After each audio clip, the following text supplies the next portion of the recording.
Hi, everybody. I'm Gregory Esparza, and I'm going to be talking about Vicki Ruiz, Chapter 5.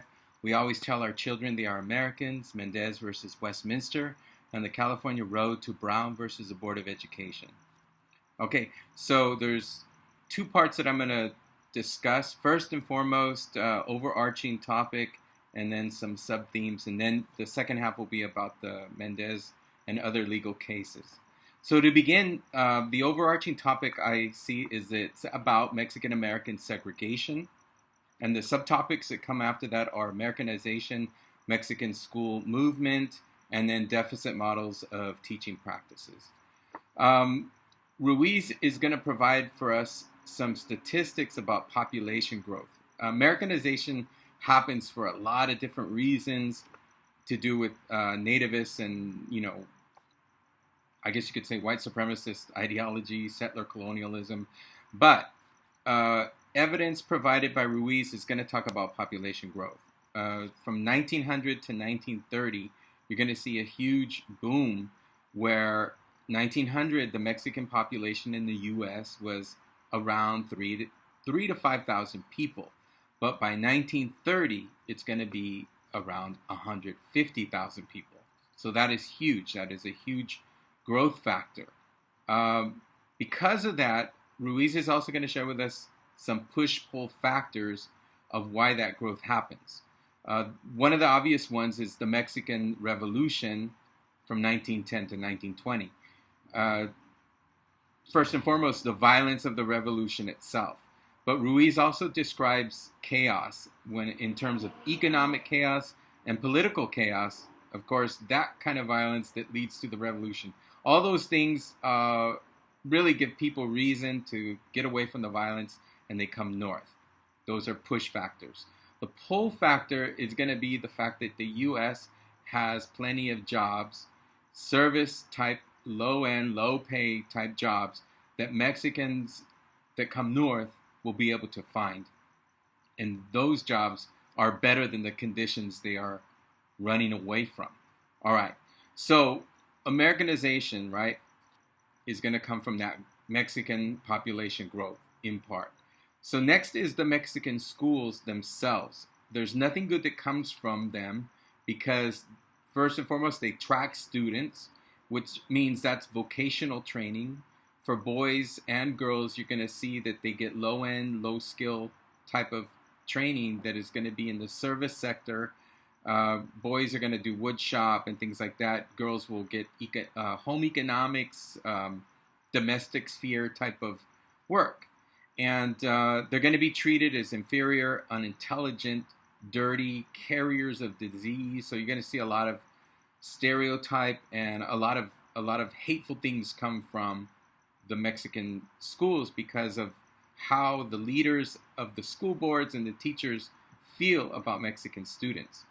And that leads to the deficit models of teaching practices. With all that, you have a shaming element that is going to make Mexican American students feel embarrassed about their culture and maybe even drive some to even hate their own Mexican culture. They're going to be seen as deficient and backwards, as described by Ruiz. And sometimes for speaking Spanish, they could get in trouble, whether it's corporal punishment or embarrassed, or even trying to speak English but with an accent. So all the way around, it is a negative, hurtful, painful experience for Mexican American students to have to endure. All right. So the next part of what I'm going to share has to do with the legal cases, and the main one is the Méndez versus Westminster case. But first, I'm going to just share the time frame of when is segregation legal. And that begins in 1896 when you have Plessy versus Ferguson, that idea of separate but equal. And that's what you call de jure segregation. So from 1896 all the way to 1954 with Brown versus Board of Education, that's the period of legal segregation, right? In between that, there's two significant cases, the Lemon Grove incident in 1931, and then the 1945 Méndez versus Westminster. And just to point out the differences between Lemon Grove and Méndez is the fact that when Lemon Grove is fought and won by the Mexican American parents, they had this really tricky way of dealing with what was white on their birth certificates. So there were many decades where Mexican Americans were considered white. If they were born in the U.S., that's what was on their birth certificates. And so I guess you could say the dominant society and institutions would argue, well, how can we discriminate against them, meaning Mexican Americans, if we're all white? And so it was this way of trying to claim that there was some kind of equality among everyone because everybody was apparently white, which wasn't the case, because then why build Mexican American schools? So you could see the contradiction and how that argument didn't really hold any weight. So the Lemon Grove incident, or the legal case, goes in favor of the Mexican Americans when they argue that they are white, and so they deserve equal treatment and quit segregating us into Mexican schools. All right, so now I'm going to talk about Méndez, but first I'm going to just say, we'll go back to the idea of de jure segregation and how, I guess you could say, segregated housing, meaning when Mexican families or workers or laborers would come, they could only live in colonias or particular areas in a city, because city designers or architects would say you can only live here and not here. And so through decades, you're going to see generations of these colonias or neighborhoods grow and grow. And because you have these segregated housing, it's going to be very easy for the next phase of that for city leaders and school boards to say, let's build a school in that neighborhood, and now you're segregating the students too. So, as I mentioned, from Lemon Grove, 1931, you jump to Méndez versus Westminster. And the big difference is that they're going to win their case not using the white argument that we're white on our birth certificates. The 14th Amendment Equal Protection Clause will allow Mexican Americans to win in the legal case. So this time it's about violating their law, meaning segregation is illegal. It's not allowed. And that's what's going to be found in the court case. I will share real quick, just so we get a sense of the 14th Amendment. And this is a one where if you're born or naturalized in the U.S., you are a U.S. citizen. And that factors into the legal case. But I won't read it all, but it's no state shall make or enforce any law which will abridge, meaning take away privileges or immunities from any citizens. And any state should not be able to take away any person of life, liberty, or property, and without due process of law. And it shouldn't deny any person within its jurisdiction the equal protection of the law. So that's the 14th Amendment. And from there, I will say that Méndez in 1945, again, the significance is they argue the 14th Amendment. Equal protection clause that protects people being discriminated for race, gender, or religion. In this case, Mexican American U.S. citizens were a protected class under the law.